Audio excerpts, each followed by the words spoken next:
네, 여러분 안녕하십니까? 오늘 수요일 또 락강 한번 살펴보도록 하겠습니다. 오늘은 뭐가 나올까요?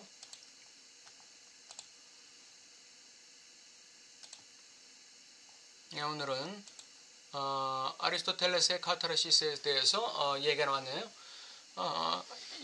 아리스토텔레스의 카타르시스를 왜 락강이 자꾸 끌어다 쓸까? 한번 보겠습니다. 공동체가 정의로운 법이라고 인정하면서도 우리 안에 갈등을 일으키는 법이 문제가 될 때마다 안티고네를 떠올리지 않을 수 없습니다. 그렇죠? 공동체의 정의로운 법이라는 것은 이거는 뭐죠? 이거는 바로 공리주의예요. 이건 공동선.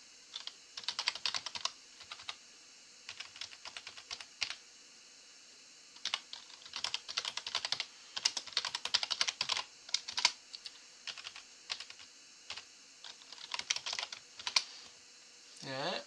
우리 안에 갈등을 일으키는 것이 법이 문제가 될 때마다 이 우리 안에 갈등을 일으키는 법, 이게 뭐 욕망의 법이죠. 욕망의 법. 이거는 공리주의고 요건 욕망의 법이에요. 요게 문제가 될 때마다 어떻게 되느냐? 안티고네를 떠올리지 않을 수 없다 이거죠. 나는 내가 아주 특별한 새길에서 길을 잃었다는 인상, 수세기에 걸쳐 우리의 위대한 사상가들의 펜으로 공식화된 의견이 참으로 이상하다는 것을 알게 됩니다. 우리의 위대한 사상가들이 펜으로 공식화한 게 뭐예요? 이게 아리스토텔레스적인 그 윤리 아니에요, 이게? 예.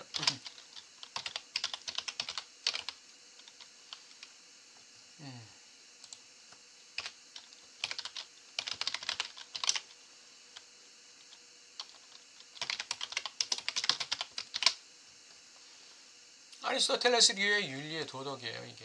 절제, 또 뭐죠? 책임, 이런 거죠. 의견이 참으로 이상하다. 안티고네는 비극이고, 비극은 분석가로서 우리 경험의 최전선에 있습니다. 예, 안티고네는 비극이에요. 그리고 비극은 분석가로서 우리 경험의 최전선에 있어요. 이는 프로이드가 오이디푸스 컴플렉스와 다른 비극에서 발견한 참조에 의해 확인됩니다. 그는 신화적인 내용에서 찾은 자료의 필요성에 매료되었습니다. 이 프로이드가 신화적인 내용에서 예를 들면 토템과 터브라는 거, 이런 거에서 이제 부명이라는 것을 발견하게 되죠. 비극은 오이디푸스 컴플렉스와의 연결을 통한 것보다 더 근본적인 방식으로 카타르시스라는 키워드가 암시하듯이 우리 경험의 뿌리에 있습니다. 이 안티고네 비극은 프로이드가 말하는 오이디푸스 컴플렉스와의 연결 정도로 수준에서 끝나는 게 아니라 그것보다 훨씬 더 근본적인 방식을 얘기하는 거다 이 말이죠. 카타르시스가 거기에 이제 핵심에 있다. 이 단어는 약탈, 정화, 약탈, 정화, 약탈이라는 용어와 다소 밀접하다 그랬어요.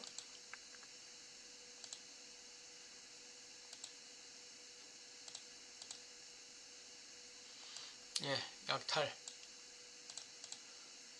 이는 프로이드가 브로이어와의 첫 번째 작업에서 윤곽을 잡은 문제, 즉 방전 문제. 감정이 방전되는 거죠. 감정이 방전되는 거예요. 불쾌한 감정이 방전되는 거예요. 이걸 프로이드적인 카타르시스라고 볼 수 있죠.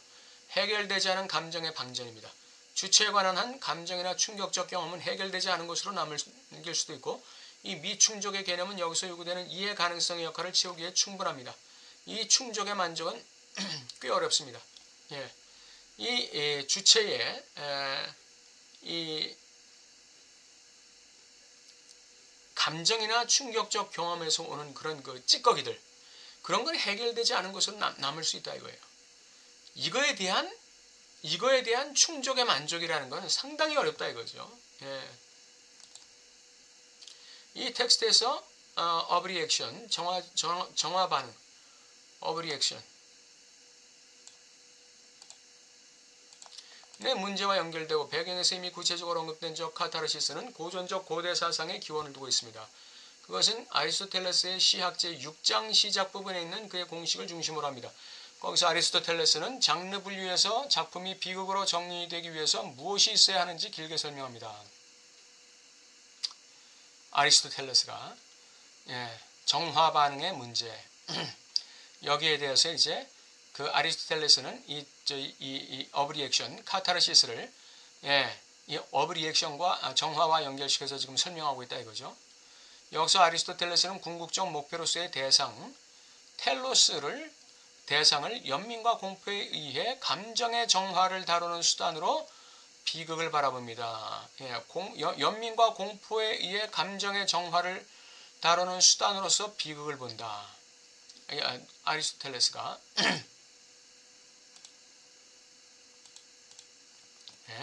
일반적으로 역사적으로 우리는 카타르시스를 정화라는 말로 번역합니다.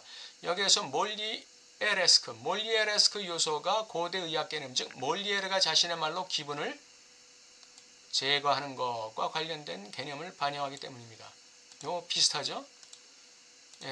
감정의 정화, 기분을 제거하는 거. 그러니까 불쾌한 기분이겠죠? 하나는 의학적 개념에서, 하나는 정서적 개념에서. 이렇게 감정의 정화, 나쁜 기분의 제거, 이렇게 아리스토텔레스와 몰리에르가 봤다 이거죠. 이 단어는 다른 공명을 가지고 있습니다. 카타르의 이름과 관련하여 락강은 카타리파의 이 얘기를 하고 싶은 거죠. 이제 카타리파, 이 정화에는 이 카타리파의 그 정화와 이 카타리파,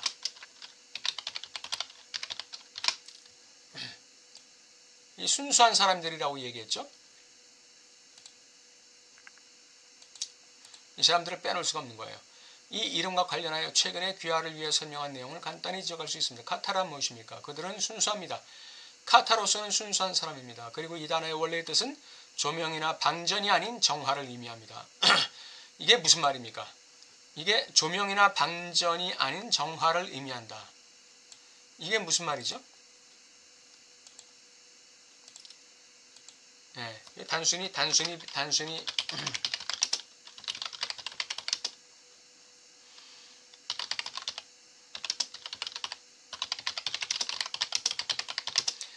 감정을 정화, 순화 제거시키는 게 아니라 무슨 뜻이라고요? 정화를 의미한다.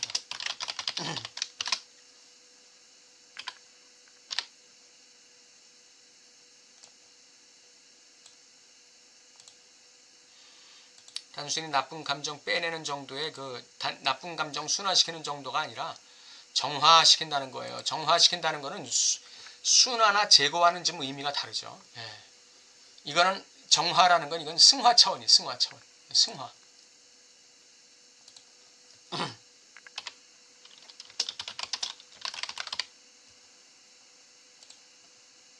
의심할 여지 없이 고대 고전에서도 카타르시스라는 용어는 이미 의학적 맥락에서 사용되었습니다. 아까 누가 그걸 얘기했죠? 몰리에르.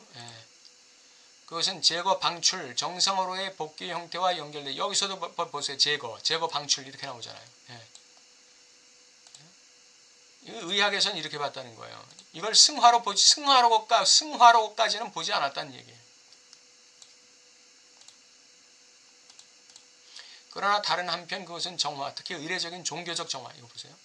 다른 한편 그것은 정화, 특히 의례적인 종교적 정화와 연결되어 있다. 이렇게 얘기했어요.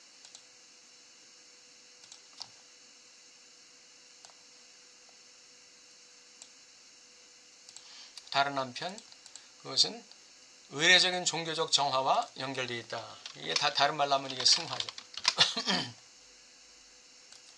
죄인이 자기 죄를 깨닫고 의례 형식을 통해서 어떻게 됩니까? 종교적으로, 영적으로 승화되는 것이죠.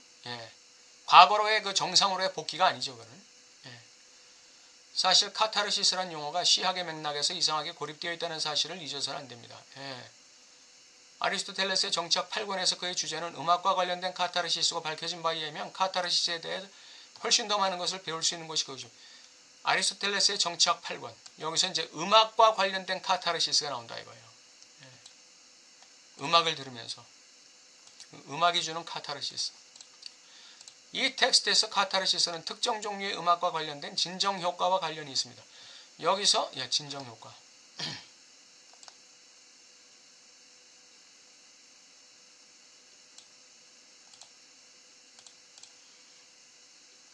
감정이 부정적 감정이 일어나더라도 특정 종류의 음악을 들으면 이게 순화된다는 것이죠. 진정된다는 것이죠.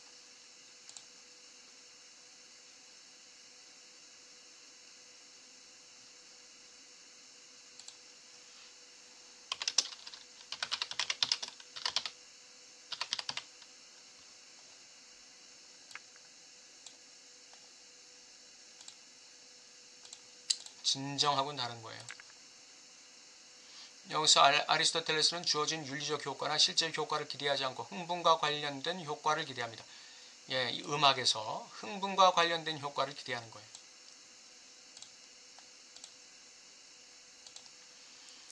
관련된 음악은 가장 충격적인 종류이며 그들 자신을 잊게 만드는, 완전히 몰입되게 만드는, 몰입. 예. 이는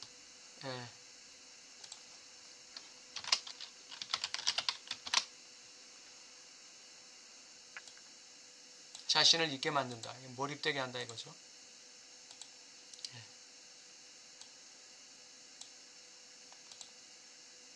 몰입되게 한다. 자신을 잊게 만든다. 이는 고대에 금지되어야 하는지 아닌지에 대한 질문을 불러일으킨 종류의 음악이었습니다. 예, 그 정도로 이 음악이 듣는 사람의 감정세계에 어떤 그 흥분과 열정을 불러일으키는 것이죠. 몰입을 불러일으키는 거예요. 이제 아리스토텔레스는 그들이 고양의 상태, 고양을 불러일으켜요. 고양. 음악을 듣는 사람들이 고양돼요. 그러한 음악에 의해 자극된 디오니소스적 열광, 이 열정을 불러일으키는 거예요. 경험하면 그들은 고여진다고 말합니다. 이게 순화되는 거죠. 예, 순화되는 거. 진정되는 거죠. 진정. 이것이 정치학 8권에서 카타르시스가 의미하는 바예요. 인슈지에스티코이, 인슈지에즘이 그 열정이죠. 예, 열광. 인슈지에스티코이에 반대되는 파세티코이도 있습니다. 인슈지에스티코이는 두려움과 연민의 먹이가 되는 위치에 있습니다. 그러니까 이 압도적 감정에 의해서 진정되는 것이죠.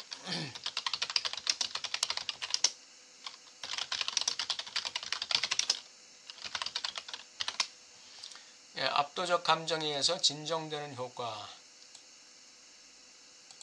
특정 음악에 의해 카타르시스 또는 진정효과 형태가 그들에게 부여한다는 것이 밝혀졌습니다. 예, 진정효과, 카타르시스 또는 진정효과.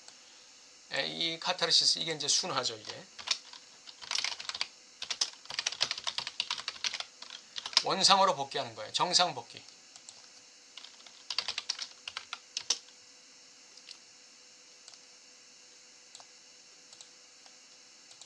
예, 또는 진정효과.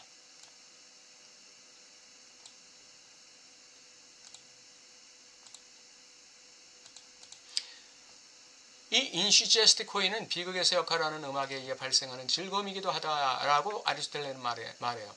그리고 또 다른 차원에서 발생하는 위기가 있는데 때때로 쾌락을 위협하는 위기 후에 돌아오는 이 쾌락은 무엇입니까? 우리가 정의한 토폴로지, 즉 욕망의 강력한 중심이 우리를 빨아들이는 장치, 이전에 기능하는 것의 법칙으로서의 쾌락의 토폴로지는 아마도 지금까지의 경험보다 아리스토텔레스의 직관을 더 잘 이해할 수 있게 해주는 것입니다. 이게 이제 파세티코이의 지금 개념에 대해서 나온 것인데, 때때로 쾌락을 위협하는 위기 후에 돌아오는 이 쾌락, 이게 파세티코이라는 거예요.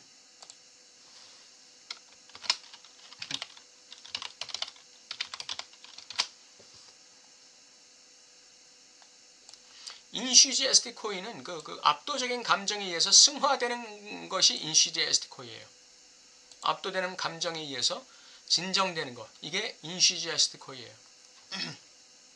음악에 의해서 열정, 음악에 심취해서 열정이 생기고 열광에 의해서 진정되는 효과, 요게 인슈지에스티코이고, 파세티코이는 쾌락을 위협하는 위기 후에 돌아오는 이 쾌락이에요.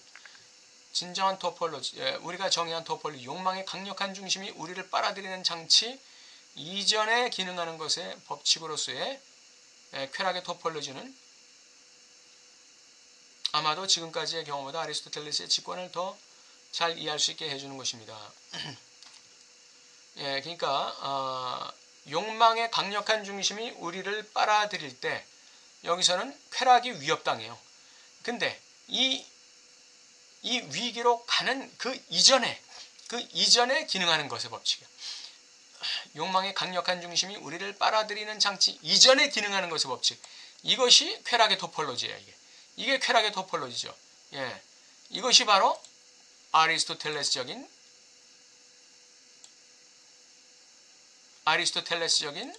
뭐죠? 윤리고 아리스토텔레스적인 쾌락이고 아리스토텔레스적인 정화다 이거예요. 이게.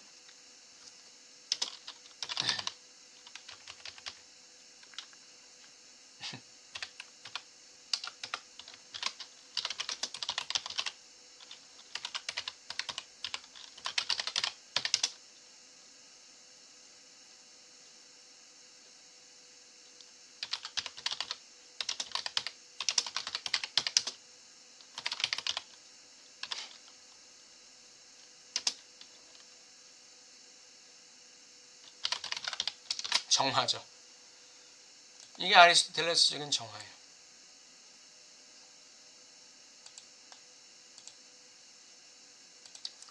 오늘 아리스토텔레스의 카타르시스라는 게 뭐냐?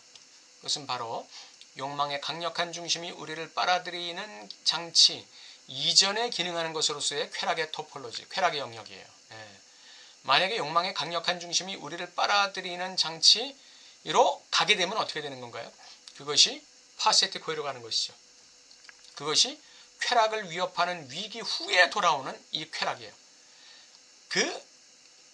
그 이전에 기능하는 쾌락의 토폴로지는 아리스토텔레스적인 것이고 그 위기 이후에 돌아오는 이 쾌락은 파세티코이예요. 네.